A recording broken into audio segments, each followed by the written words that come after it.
What is going on, guys? This is Daniel, and you asked for it and you got it, a Summer League evaluation of Mario Hezonja, the 5th overall pick in the 2015 NBA Draft, and he only played 2 games in Summer League, but I still came away with some interesting observations, so let's get to it.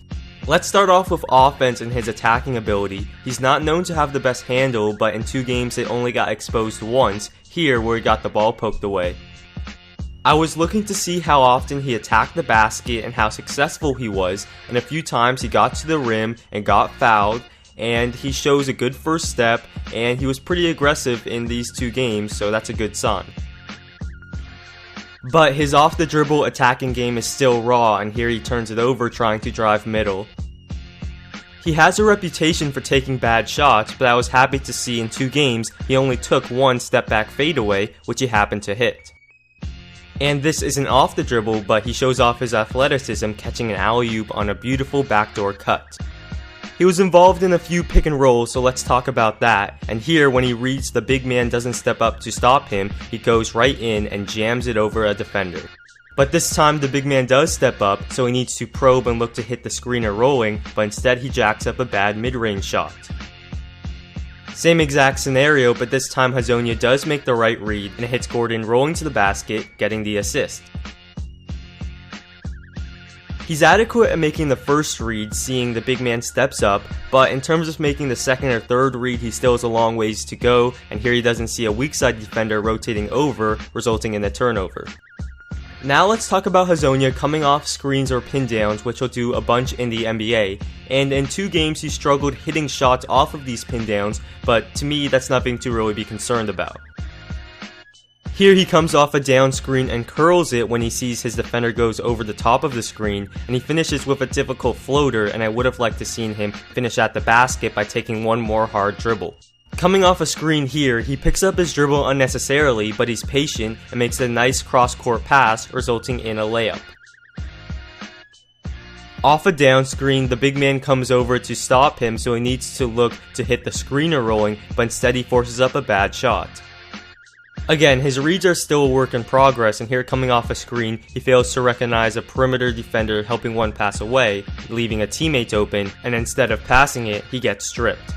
His spot-up shooting was pretty good, better than his shooting coming off of screens, which is to be expected because it is the easier shot, so he hit these shots at a solid rate, though of course he wasn't immune to his fair share of misses as well.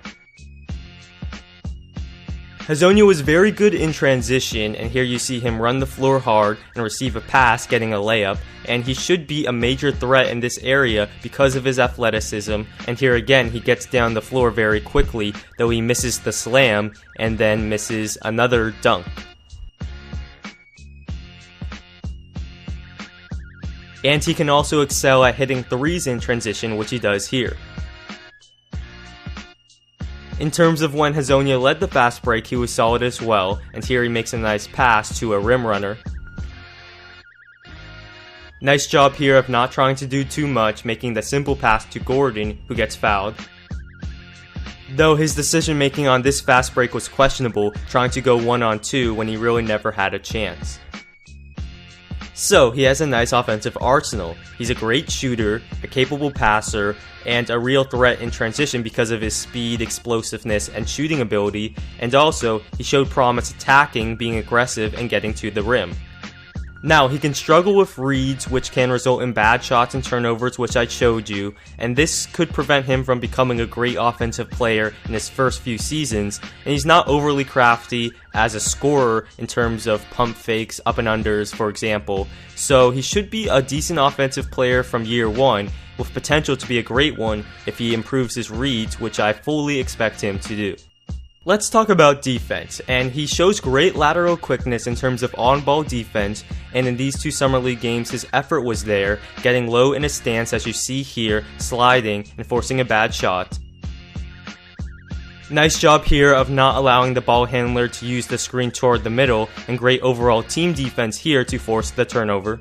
His on-ball defense wasn't perfect, of course. Here he plants his feet correctly, closing out to not allow middle, but he lets his man blow right by him at the same time. And this time he's caught out of position, allowing his man to drive middle and score. His off-ball defense was pretty average, meaning he didn't lose his man or anything like that, but at the same time he wasn't an impact off-the-ball defender. In fact, only one play stood out to me bad or good, and it was a negative when he didn't sink and fill to prevent the dump-off pass, giving up a dunk. In terms of effort, I was pleased to see him being active on defense, going on the floor when necessary to dive for a loose ball. He did have one play though, where in transition he merely jogged back, allowing a player running right beside him to beat him, getting a foul in transition. So, defensively, he showed great lateral quickness for on-ball defense, a good solid effort level, and he's not an off-ball liability on defense. At the same time, he's just an average off-ball defender, and he will get beat off the dribble from time to time, which happens to most players. So, in his rookie season, he may not be a very good defender, but down the road, with his ability to switch on to numerous positions, he should be a solid NBA defender. Well, there you have it, guys. I like the Magic taking Hezonja when it happened, and I still like it now. He has a bright future, and more Summer League breakdowns coming up, so stay tuned, and see you next time.